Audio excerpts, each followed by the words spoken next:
भारत की एक कंपनी आती है और वो कहती है कि हम माइक्रोसॉफ्ट को पछाड़ सकते हैं। ये बात जैसे ही आती है तो दिमाग में क्यूरोसिटी बनने लगती है कि साहब माइक्रोसॉफ्ट कहाँ की कंपनी है? हम तो सब जानते हैं कि अमेरिकी कंपनी है। माइक्रोसॉफ्ट अमेरिकी कंपनी है जिसका करंट वैल्यूएशन $4 ट्रिलियन है। अब ये 4 ट्रिलियन कितना होता है? इंडिया की जीडीपी से ज्यादा एक कंपनी का वैल्यूएशन है, मार्केट में उसकी वैल्यू है कि अगर आप उस कंपनी को खरीदना चाहते हैं तो आपको भारत की जीडीपी से ज्यादा पैसा देके उसको खरीदना होगा। वो कंपनी है माइक्रोसॉफ्ट। उसको एक इंडियन कंपनी चैलेंज कर देती है। जब चैलेंज कर देती है तो उसी के साथ साथ एक और चीज बाहर आती है, जिसमें भारत के ही एक मंत्री अश्विनी वैष्णव जी आते हैं, आईटी मिनिस्टर हैं। बाय द वे ये खुद भी आईआईटीएन है। आपने आकर के एक ट्वीट कर एक जानकारी दी और कहा कि हमने आज अपना सारा प्रेजेंटेशन जोहो पर बनाया है। अर्थात जैसे मैंने आपको अभी मेरा प्रेजेंटेशन दिखाता हूं, जो हमारी स्लाइड्स चलती हैं वो पावर पॉइंट पर होती हैं, ऐसे ही उन्होंने कहा कि मेरा जो पूरा प्रेजेंटेशन है वो जोहो पर बना है। तो अचानक एक कंपनी का ये कहना कि मैं माइक्रोसॉफ्ट को शिफ्ट मार सकती हूं, दूसरे दिन आपको मंत्री जी दिखाई दे जाते हैं, तो भाई साहब न्यूज तो बननी ही है। न्यूज बनी जोहो वर्सेस माइक्रोसॉफ्ट, तुलना दो कंपनियों की। आप में से बहुत सारे लोगों ने शायद ये नाम इन्हीं 2-5 दिनों में सुना हो। मेजॉरिटी की बात कर रहा हूं। ऐसा क्यों? ये कंपनी कहती है कि हम विज्ञापन नहीं करते। आप पूछेंगे विज्ञापन नहीं करते तो फिर हो भी कि नहीं बाजार में? बाजार में ये कितनी बड़ी कंपनी है, इसके लिए मैं एक आंकड़ा देता हूं। इस कंपनी की वैल्यूएशन आकी गई हुरून लिस्ट के अंदर 1 लाख करोड़ रुपए। आप कहेंगे लेकिन वो तो 4 ट्रिलियन है। हाँ हाँ, लेकिन ये 1 लाख करोड़, लगभग $12 बिलियन के आसपास वैल्यूएशन रखने वाली कंपनी है। बूट स्ट्रैप्ड है, यानी कि सारा पैसा घर से लगाया हुआ है, कोई फॉरेन फंडिंग नहीं। कुल मिला के सारा पैसा अपना लगा के खड़ी हुई एक कंपनी है। 12 बिलियन भी बड़ा कंपनी होता है। भारत के बहुत सारे स्टार्टअप्स इस मामले में नहीं टिक पाते जितना वैल्यूएशन ये लेके बैठा है। अगर ये कहीं ना कहीं लिस्ट होने चल दे भारत के ही शेयर बाजार में, जिस दिन ये लिस्टिंग के लिए निकल जाए तो कंपनी की वैल्यूएशन तो एकदम पहाड़ बन के ऊपर निकल के आ जाएगी। खैर उन सब पर भी बात हो जाएगी, लेकिन फिलहाल ये कोई नई नवेली कंपनी नहीं है, ये बात तो हमको पता चल गई। मतलब ऐसा नहीं है कि आप में से एक दिन कोई उठ के खड़ा होकर कहे कि मैं तो सब फेसबुक को पछाड़ दूंगा। बयानबाजी नहीं, करके दिखाने वाली बात है। तो ये जोहो ने कहा कि हम माइक्रोसॉफ्ट को रिप्लेस कर सकते हैं। और ये बात जब हुई उसी दिन हमने अंकित इंस्पायर इंडिया, जो हमारा चैनल भी है, यूट्यूब चैनल भी है, वेबसाइट भी है, हम सेम डे इस वाली बात पर पूरी डिटेल जानकारी वेबसाइट पर डाल चुके हैं। साथियों, देश दिन भर में लगभग 10-15 खबरें ऐसी होती हैं जिन पर आपको जानकारी की आवश्यकता होती है। ऐसे में हमारी वेबसाइट अंकित इंस्पायर इंडिया और अपनी पाठशाला लगभग 20 के आसपास आपके लिए न्यूज का कंप्लीट विश्लेषण डालती हैं। आप फुर्सत मिल जाए तो इन्हें चलाकर देख लिया करिए। अंकित इंस्पायर इंडिया .com, अपनी पाठशाला .com, इन पर हमारे द्वारा रेगुलर खबरें विद प्रॉपर एनालिसिस डाली जाती हैं, पूरे तथ्यों को संकलित करके डाली जाती हैं, तो आप उनका उपयोग कर सकते हैं। यूट्यूब पर सेशन की संख्या कम होती है, वहां पर रेगुलर डल रही होती हैं। ठीक है, और भी काफी सारे सोर्सेज हैं। हमने ट्विटर पर, इंस्टा पर आपको खबरें पहुंचाने के लिए माध्यम जनरेट कर रखे हैं, लेकिन वेबसाइट पर आप पढ़ सकते हैं। ठीक है साहब, अब सवाल आता है कि अश्विनी वैष्णव जी के द्वारा और धर्मेंद्र प्रधान जी के द्वारा जिस कंपनी का जिक्र किया गया वो कंपनी चला कौन रहा है? श्रीधर वेम्बू। ये एक साउथ इंडियन है, चेन्नई तमिलनाडु के अंदर निवास करते हैं, और आपने एक बयान देकर के लोगों के अंदर राष्ट्रभक्ति का नेक्स्ट लेवल टच कर दिया। क्या हुआ?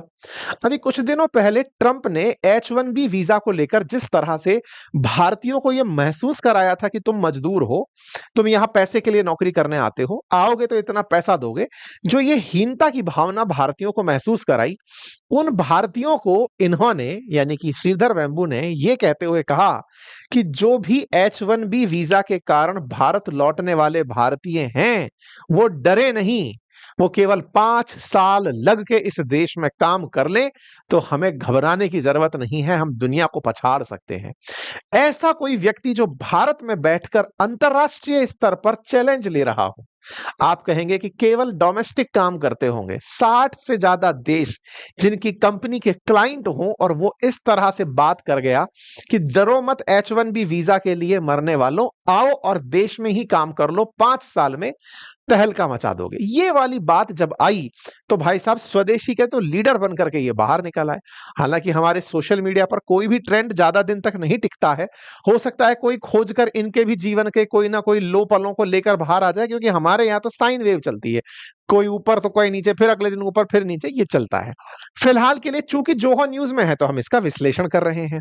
ऐसे समय पर जब प्रधानमंत्री जी स्वदेशी की अलग जगा रहे हो, चर्चाएं हो रही हो, तब ये चर्चा थोड़ी मायने रखती है बाय द वे। तो साथियों, फिलहाल केंद्रीय मंत्री अश्विनी वैष्णव जी ने जोहो को इस्तेमाल करने और उस पर स्विच करने की बात कही, और अश्विनी वैष्णव जी ने अपने सोशल मीडिया पर ट्वीट करके ये जानकारी दी कि मैंने सारे प्रेजेंटेशन अपने जोहो पर दिए हैं। तो देखिए, ये अश्विनी वैष्णव जी का ट्वीट है जिसके अंदर आप जोहो के ऊपर अपनी स्लाइड चला रहे हैं और इस बात को ये लिखते हुए कहते हैं कि मैं जोहो पर शिफ्ट हो रहा हूं और ऐसे में डॉक्यूमेंट और स्प्रेडशीट और प्रेजेंटेशन मैंने जोहो पर बनाई है और स्वदेशी पर मूव होने का यह हमारा प्रयास है।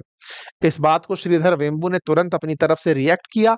यह बात तुरंत ही देश भर के अंदर वायरल हो गई कि साहब अश्विनी वैष्णव जी ने अपनी बात इस तरह से रखी। चूंकि अश्विनी वैष्णव जी मंत्रालय में रेल मंत्रालय भी देख ही रहे हैं, तो ऐसे में ये रेल मंत्रालय की एक पावर पॉइंट प्रेजेंटेशन दे रहे होते हैं। उस प्रेजेंटेशन की शुरुआत में ही ये बोलते हैं कि ये मैं पावर पॉइंट प्रेजेंटेशन नहीं दे रहा हूं, मैं जोहो शो कर रहा हूं। ये सारी की सारी प्रेजेंटेशन माइक्रोसॉफ्ट पे नहीं, जोहो पर बनी है। देखिए, दो बहुत बड़ी बात हुई यहां पे। पहला, सरकार के द्वारा देश की ही एक स्वदेशी कंपनी को इस तरह प्रमोशन दिया गया, प्रचार दिया गया, जो अचानक पूरे देश में वायरल हो गई, स्वदेशी को एक नया बूस्ट दे गई। भारत में बहुत दिनों से एक माहौल चल रहा है कि हम लोग स्वदेशी में कुछ करते क्यों नहीं, क्यों हर बड़ी कंपनी अमेरिकी है, क्यों हम चाइना की तरह कुछ करते नहीं। ये हम लगातार सवाल उठा रहे हैं। ऐसे में जब ये बात निकल कर आती है तो एक बड़ा बूस्ट मिलता है। इस बात को Zoho show, Zoho work drive, ये सब निकाल कर ले आते हैं। ऐसे ही धर्मेंद्र प्रधान जी के द्वारा भी एक और मैसेज साझा किया गया जिसमें यह लिखा गया कि जैसे आप और हम व्हाट्सएप यूज करते हैं, ऐसे ही इनका अराटाई करके एक सॉफ्टवेयर है जो बिल्कुल व्हाट्सएप की तरह ही मैसेजिंग एप्लीकेशन है, जिसे आप मैसेज में यूज कर सकते हैं। अर्थात अब तक जो हम समस्त भारतीय एक गम में जी रहे थे कि हमारे पास में हमारा सोशल मीडिया प्लेटफॉर्म नहीं है, हम हर चीज में अमेरिकी कंपनियों पर बिलीव करते हैं, क्या हमारे पास कुछ है क्या? तो भाई साहब, पूरी फहरिस्त खुलकर आ जाती है कि हमारे पास तो केवल जोहो के द्वारा ही इतनी सारी चीजें उपलब्ध कराई गई हैं, जिसमें नोटबुक है, जोहो शो है, जोहो बुक्स है, Zoho Invoice, Zoho Billing, Cliq, cashbook app, Notebook, Zoho Sign, तमाम प्रकार की चीजें। यानी जोहो ने अपने ही प्रेजेंटेशन में इतने प्रकार की चीजें बनाकर दी हुई हैं जो अपने आप में माइक्रोसॉफ्ट के प्रोडक्ट जैसी हैं। जिस पावर पॉइंट प्रेजेंटेशन की मैं बात कर रहा हूं वो जोहो शो में भी उपलब्ध है और उसी तरह से उसे भी यूज किया जा सकता है। कुल मिलाकर एक स्वदेशी कंपनी भी धीरे धीरे वो सब चीजें बनाने लगी है जो एक विदेशी कंपनी बना रही थी। ये सब कारनामा करने वाले व्यक्ति और कोई नहीं, आप हैं श्रीधर वेम्बू। साथियों, ये जो जिनके बारे में आज हम चर्चा कर रहे हैं, जोहो के फाउंडर श्रीधर वेम्बू, आप एक साधारण परिवार से निकले व्यक्ति हैं। आपने कभी पढ़ाई के साथ साथ, मतलब पहले आईआईटी मद्रास से आपने इलेक्ट्रिकल इंजीनियरिंग की पढ़ाई की, पीएचडी करने अमेरिका गए, वहां पर जहां इनको नौकरी करने का अवसर मिला होगा H1B वीजा से, वो छोड़कर ये वापस भारत आए और इन्होंने अपने ही गांव में ही अपनी कंपनी की स्थापना का विचार किया। श्रीधर वेम्बू जब भारत आए तो आपने आकर के तमिलनाडु के अंदर ही, जिस जिले से आप बिलोंग करते थे, वहीं पर इन्होंने अपना काम करने की शुरुआत करी। श्रीधर वेम्बू ने तेनकासी नामक एक जिला है, वहां पर अपनी कंपनी की स्थापना करी। ये बिल्कुल वैसे ही है जैसे आज हमारे देश में बहुत सारे छोटे शहरों में भी बहुत सारे स्टार्टअप्स शुरू हो रहे हैं। ये उस समय की बात है जब जोहो के नाम से इन्होंने सबसे पहले 1996 में सॉफ्टवेयर डेवलपमेंट फर्म और एंटरटेनमेंट एडवेंटमेंट शुरू किया था। 2009 में इस कंपनी का नाम बदलकर इन्होंने जोहो कॉर्पोरेशन रखा। आप में से बहुत सारे लोग संभवतया अभी इसके सुर्खियों में आने से पहले इसका नाम भी नहीं सुने होंगे, लेकिन आपको जानकर आश्चर्य होगा कि हर साल ये $1 बिलियन से ज्यादा का रेवेन्यू जनरेट करती है। 8700-8800 करोड़ रुपए का सालाना रेवेन्यू जनरेट करने वाली भारतीय कंपनी है।